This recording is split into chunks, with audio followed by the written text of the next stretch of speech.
देखिए class 12 biology में जो यूनिट फर्स्ट है उसमें उसका नाम है reproduction. Reproduction is the first unit of your class 12 biology. अगर हम एनसीईआरटी की बात करें, इस यूनिट में 4 चैप्टर्स हैं।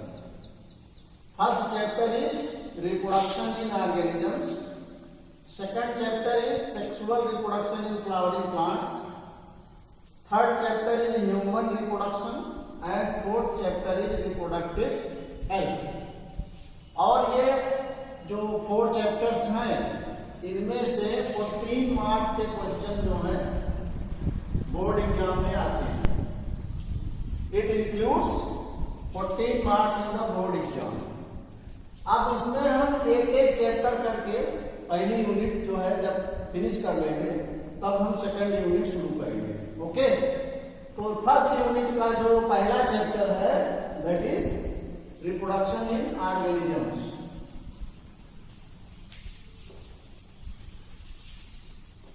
अब जो रिप्रोडक्शन इन ऑर्गेनिजम्स है इसमें हम लोग क्या क्या पढ़ेंगे, सबसे पहले समझ लें आप। रिप्रोडक्शन इन ऑर्गेनिजम्स में हम सबसे पहले पढ़ेंगे लाइफ स्पैन। ओके, सेकंड हम लोग क्या पढ़ेंगे, रिप्रोडक्शन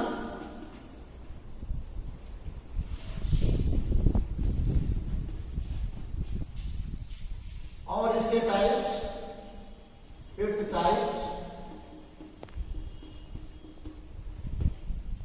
फिर उसके बाद हम लोग क्या पढ़ेंगे, sexual reproduction and asexual reproduction. Sexual and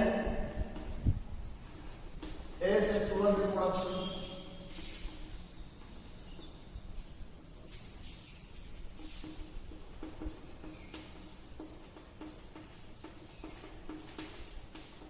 इनका दोनों का हम लोग कंपैरिजन करेंगे। ठीक है, इनको दोनों को कंपेयर करेंगे। इसके बाद modes of asexual reproduction, modes of asexual reproduction. फिर उसके बाद जो है सेक्सुअल रिप्रोडक्शन,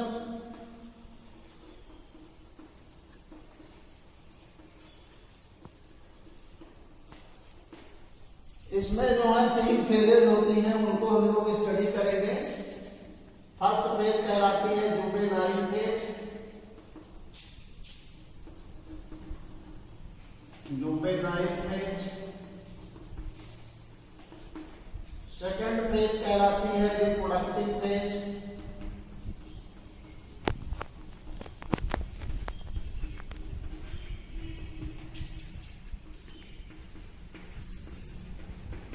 सेकंड फेज क्या कहलाती है, रिप्रोडक्टिव फेज। थर्ड फेज कहलाती है senescent phase, senescent phase.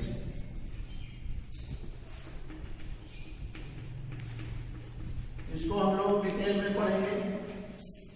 Juvenile का फेज होता है ये प्री रिप्रोडक्टिव फेज भी कहलाती है, जिसमें क्या कहते हैं कोई भी ऑर्गेनिज्म अपने को रिप्रोडक्शन के लिए तैयार करता है। यानी रिप्रोडक्टिव एज के पहले की जो रिप्रोडक्शन के लिए जो एज होती है या जो मैच्योरिटी होती है उसके पहले की जो फेज होती है उसको हम जुवेनाइल या प्री रिप्रोडक्टिव फेज भी कहते हैं। और ये प्लांट्स में वेजिटेटिव फेज के नाम से भी जानी जाती है, वेजिटेटिव फेज प्लांट्स में। और एनिमल्स में जुवेनाइल फेज के नाम से जानी जाती है। तो इसके बारे में हम लोग स्टडी करेंगे। फिर जो है हम लोग क्या पढ़ेंगे, कुछ इवेंट्स जो सेक्सुअल रिप्रोडक्शन में होंगी, इवेंट्स इन सेक्सुअल रिप्रोडक्शन। इसमें जैसे पहली है pre fertilization event, pre fertilization event.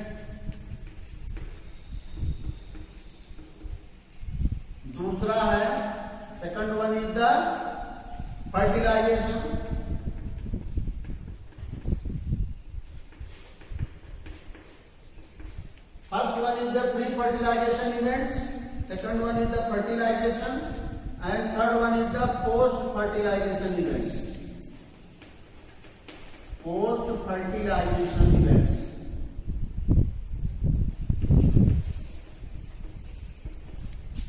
ये इवेंट्स है।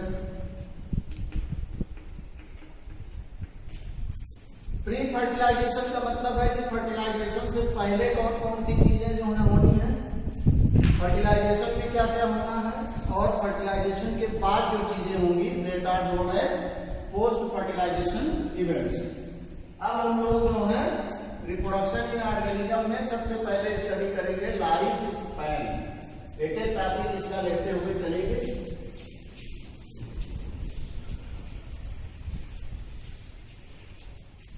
टॉपिक जो है समझते चलेंगे आप। क्या है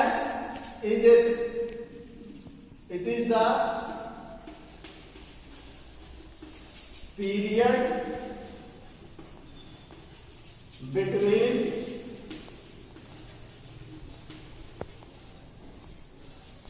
birth and natural death of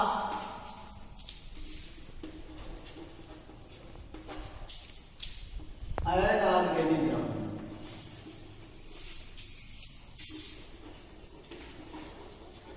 किसी भी ऑर्गेनिज्म का जो बर्थ होगा वहां से लेकर के जब उसकी डेथ होगी, लेकिन डेथ जो है नेचुरली होनी चाहिए, मतलब डेथ एक्सीडेंटल डेथ अगर हो रही है उसकी, या किसी डिजीज से हो रही है, या क्लाइमेटिक कोई जो है उसके ऊपर इफेक्ट पड़ रहा है, कोई एनवायरमेंटल इफेक्ट पड़ रहा है, उससे डेथ हो रही है, तो ये डेथ जो है नहीं मानी जाएगी, वो जो है उसके लिए लाइफ स्पैन नहीं माना जाएगा। मतलब उसका जो क्या कहते हैं बर्थ हो और बर्थ के बाद उसकी जब नेचुरल डेथ हो तो उसके बीच का जो समय होगा, उसके बीच का जो टाइम पीरियड होगा that is known as life span. इसमें एक चीज और आप समझ लीजिए कि it does not depend on it does not depend on the size and shape of the organism।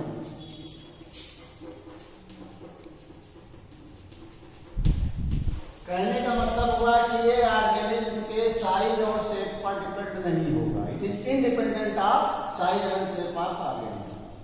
ये कहने का मतलब है कि ऐसा नहीं कि कोई अगर ऑर्गेनिज्म बहुत बड़ा है तो उसका लाइफ स्पैन बहुत बड़ा हो जाएगा, या जो है अगर बहुत छोटा है whether it is very small then its life span will be very small। ऐसा कुछ नहीं है। जैसे हम फॉर एग्जाम्पल आपको बता रहे हैं, जैसे क्रो और क्या कहते हैं पैरट। क्रो और पैरट का दोनों का साइज जो है आप देखें तो लगभग एक जैसा ही है, they have the identical shape and size, similar है लगभग। क्रो का जो क्या कहते हैं लाइफ स्पैन है वो 15 इयर्स है, और पैरट का जो है 140 इयर्स है। ओके, तो it is not dependent on it's size, मतलब इसके साइज से यहाँ पे कोई मतलब नहीं है। एक ही साइज का दो बर्ड्स हैं, क्रो और पैरट, लेकिन दोनों का जो लाइफ स्पैन है बहुत बड़ा डिफरेंस है। इसी तरह से आप देखें कि एलिफेंट, अगर हम एलिफेंट का लाइफ स्पैन लें और जो है टार्टवाइज का लें, टार्टवाइज का, तो एलिफेंट का जो लाइफ स्पैन है वो 60 to 90 इयर्स है, मतलब इसका पूरा जो है सर्वाइवल 60 to 90 इयर्स है, और टार्टवाइज का 100 to 150 इयर्स है। तो कहने का मतलब क्या हुआ कि एलिफेंट जो है देखने में बहुत बड़ा है, it is the biggest animal on the land, मतलब लैंड का सबसे बड़ा एनिमल है जो अभी मतलब सर्वाइव जितने भी सर्वाइव एनिमल्स हैं उनमें। और टार्टवाइज आप देखते हैं छोटा सा है, लेकिन उसका जो लाइफ स्पैन है 100 to 150 ईयर्स है। तो यहाँ पर भी आप देख रहे हैं कि साइज से और शेप से कोई मतलब नहीं होता है। It is dependent on the different type of animals only, it does not depend on the size and shape of the animal. And now the second it is life span. मुझे लगता है आपके समझ में आ गया होगा कि बर्थ से लेकर नेचुरल डेथ तक के पीरियड को हम लाइफ स्पैन कहते हैं। और ये लाइफ स्पैन उसके साइज और शेप पर ऑर्गेनिज्म के डिपेंड नहीं करता है। ये जो है कोई जरूरी नहीं कि एनिमल या प्लांट कोई छोटा या बड़ा जैसा भी हो, उसका सबका अलग अलग लाइफ स्पैन होता है। एनसीईआरटी के बुक में आपके बहुत सारे एग्जाम्पल दिए हुए हैं, उसको आप देख लीजिएगा। इसके बाद है रिप्रोडक्शन। तो मेन जो हमारा टॉपिक है रिप्रोडक्शन, जो इस यूनिट में आपको 4 चैप्टर जिसके रिगार्डिंग आपको पढ़ना है, तो हम लोग अब फिर आते हैं रिप्रोडक्शन का। What is reproduction?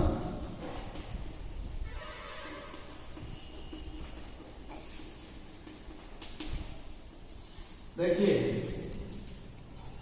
हम लोग जैसे ह्यूमन का आप एक एग्जांपल पहले ले लीजिए, तब हम लोग रिप्रोडक्शन की डेफिनेशन वगैरह थोड़ा समझेंगे। जैसे हम ह्यूमन की बात करें तो ह्यूमन का जो बायोलॉजिकल नेम है वो है Homo sapiens. What? Homo sapiens. तो होमो जो है जीनस है, होमो क्या है? जीनस है, और सैपियन जो है स्पीसीज। अब आप सपोज करिए कि अगर जो है ह्यूमन का जब इवोल्यूशन हुआ, मीन्स जब मतलब जो है ह्यूमन जो है इस अर्थ पर आया, तो अगर वहीं पर उसकी सारी स्पीसीज खत्म हो गई होती, तो क्या दोबारा जो है हम लोग यहाँ खड़े होते? नहीं खड़े होते। तो रिप्रोडक्शन जो है क्या है कि जिसमें री मतलब होता है अगेन, री मीन्स अगेन, और प्रोडक्शन मीन्स प्रोड्यूस करना, produce are give rise.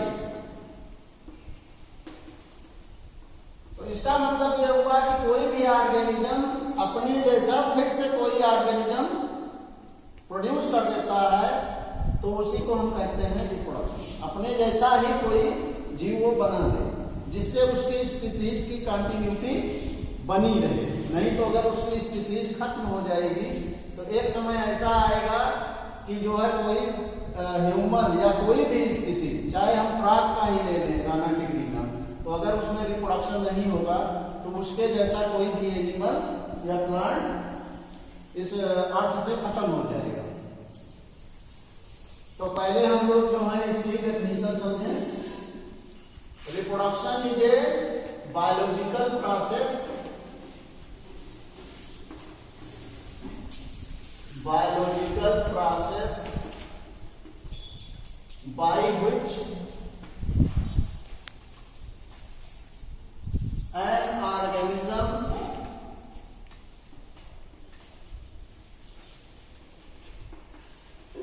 gives rise to young ones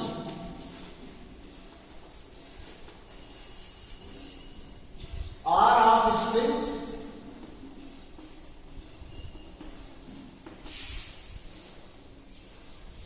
biological process है जिसमें कोई ऑर्गेनिज्म अपने जैसे यंग वंस को या क्या कहते हैं ऑफस्प्रिंग्स को। ऑफस्प्रिंग्स मतलब क्या होता है? संतानों, मतलब अपने जैसे संतानों को वो प्रोड्यूस करता है, give rise, similar to itself, similar to itself, जो उसके जैसे ही होते हैं। मतलब कि ऐसा नहीं है कि हाथ एलिफेंट है तो उसका जो ऑफस्प्रिंग होगा वो डॉग हो जाएगा। मतलब जो एलिफेंट है उसका भी जो ऑफस्प्रिंग होगा, उसके भी जो संतानें होंगी वो एलिफेंट ही होंगे। तो इसका मतलब और उसी के जैसे दिखेंगे। ये हो सकता है कि देयर में बी सम डिफरेंसेस, लेकिन ज्यादातर वो एक दूसरे के मतलब आइडेंटिकल ही होते हैं, एक दूसरे के सिमिलर ही होते हैं। अब इसमें जो है क्या कहते हैं, ये क्यों जरूरी है, रिप्रोडक्शन क्यों जरूरी है? It is necessary for continuation, necessary for continuity of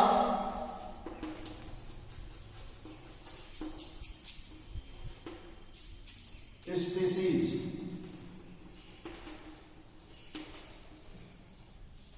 species की कंटिन्यूटी के लिए, जिससे उसकी स्पीसीज बनी रहे। स्पीसीज कभी, जैसे ऑर्गेनिज्म खत्म हो जाएगा लेकिन उसकी स्पीसीज, जैसे एक ह्यूमन या एक डॉग या एक कैट या एक एलिफेंट खत्म हो जाएगा लेकिन उसकी स्पीसीज खत्म नहीं होगी, क्योंकि उसमें रिप्रोडक्शन होता रहेगा।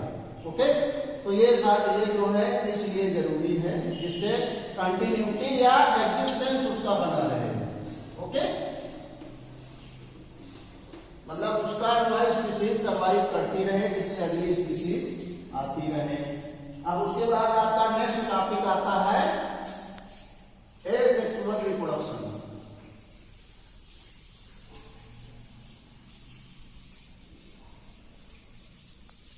What? Asexual reproduction. Asexual reproduction और क्या कहते हैं हम लोग? सेक्सुअल रिप्रोडक्शन में पहले डिफरेंस समझेंगे।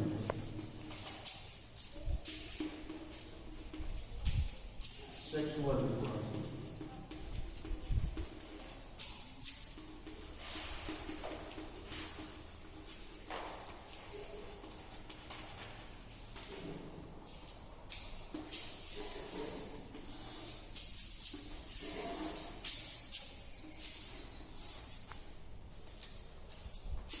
जैसा कि टर्म से ही लग रहा है कि असेक्सुअल रिप्रोडक्शन जो होता है डज नॉट इन्वॉल्व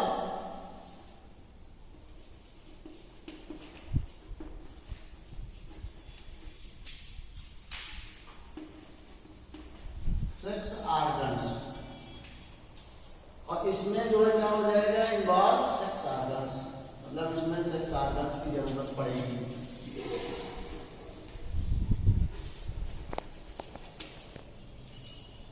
ये जो है यूनिपेरेंटल होता है। Uniparental, uni means one. कहने का मतलब हुआ कि इसमें एक ही पेरेंट से उसके जो है जैसा ऑर्गेनिज्म का रिप्रोडक्शन हो जाएगा, मतलब उसके जैसा ऑर्गेनिज्म या उसके जैसा ऑफस्प्रिंग बन जाएगा एक ही पेरेंट से। और ये बेसिकली जो है बाई पेरेंटल होता है, बेसिकली बाई पेरेंटल। कहने का मतलब इसमें दो पेरेंट्स की जरूरत पड़ेगी। बाई पेरेंटल का मतलब बाई मीन्स टू, दो पेरेंट्स की जरूरत पड़ेगी और ये दो पेरेंट मेल एंड फीमेल होंगे। ओके, मेल एंड फीमेल दो तरह के पेरेंट्स की इसमें जरूरत पड़ने वाली है। ये यूनिपेरेंटल है। थर्ड क्या होगा? Gametes are not formed, gametes are not formed, मतलब there is no formation of gametes. किसमें? एसेक्सुअल रिप्रोडक्शन में। इसमें गैमीट्स का चला शुरू कर। गैमीट्स आर नॉट फॉर्म्ड, इसमें क्या हो जाएगा? Gametes are formed.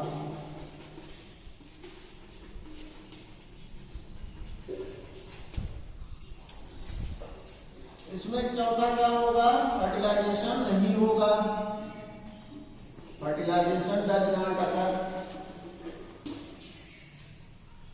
Does not take place, does not take place. और इसमें फर्टिलाइजेशन टेक्स प्लेस, फर्टिलाइजेशन होगा। Okay, fertilization takes place. फिर इसमें है कि ये क्लोन्स बनाते हैं, मतलब अपने जैसे ही सिमिलर और आइडेंटिकल और जेनेटिकली और मॉर्फोलॉजिकली बायोलॉजिकली आइडेंटिकल जो है आप स्ट्रिंग बनाते हैं, लेकिन ये डिफरेंट टाइप ऑफ, मतलब वो अपने पेरेंट्स से डिफर करते हैं, ऐसे ऑर्गेनिजम्स वो रिप्रोड्यूस करते हैं। बाकी जो है इसके आगे का जो है हम लोग नेक्स्ट वीडियो में डिस्कस करेंगे।